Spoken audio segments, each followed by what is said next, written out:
The new canon Star Wars novel, Queen's Peril, details the events both before the Phantom Menace as well as during the events of the Phantom Menace from the point of view of Padme Amidala, as well as from the point of view of some of the handmaidens that we see in the film. In the book, however, we take brief breaks to explore the ongoings of other characters, as we talked about yesterday in our video about Yoda, and how Yoda was able to sense a blank spot through the Force. It becomes very clear in the novel that Palpatine is at his greatest threat of being discovered as a Sith Lord before the events of the Phantom Menace kicks off, as again Yoda senses something strange in the Force, as well as what we'll discuss today, in Qui-Gon Jinn already hot on the trail of Palpatine, a new addition to Star Wars canon. In the novel, it basically confirms without a shadow of a doubt, not only was Qui-Gon Jinn the only Jedi that could have trained Anakin properly, but more importantly than this, he was the only Jedi that could have uncovered that Palpatine was Sidious. And again, he was already on Palpatine's trail before the events of the Phantom Menace, and came closer to uncovering Palpatine's secret than any Jedi would,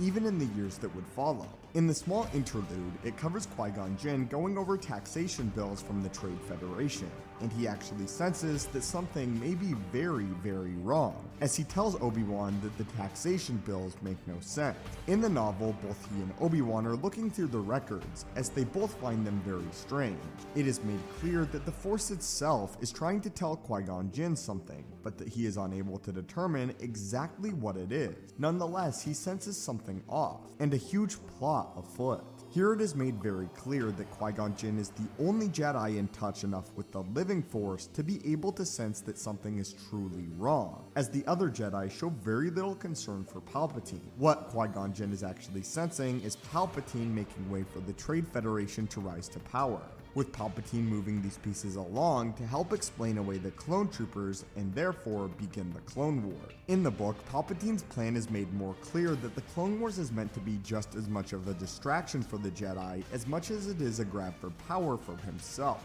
And before the war, it was Qui-Gon that was so close to discovering who he was, as well as the only Jedi intelligent enough to be led to the right clues, being weary of the Trade Federation, as well as what could be going on afterwards before any of the other Jedi were. This is explained as the main reason why it was Qui-Gon as well as Obi-Wan that were sent to negotiate with the Trade Federation, and to deal with them above Naboo in the Phantom Menace's opening. Very fortunately for Palpatine, Qui-Gon would become caught up with finding Anakin Skywalker, and before he was able to take a deeper look into the records, Maul was sent to kill the Jedi Master, and would be successful. Again though, this novel makes it very clear that it is actually Qui-Gon that was the only Jedi that had a chance to stop Palpatine before his rise to power, as Qui-Gon Jinn was not only the father figure that Anakin needed, as Dave Filoni explained, but he was already onto Palpatine before his untimely death. But what are your guys' thoughts on this, and how brilliant of a mind Qui-Gon Jinn really was, and how again it is made very clear that Qui-Gon was the only Jedi that could have stopped Palpatine's rise on multiple fronts. If you enjoyed this video and this content, force crush that like button. As always my friends, thank you so much for watching, may the Force be with you, and have a great day.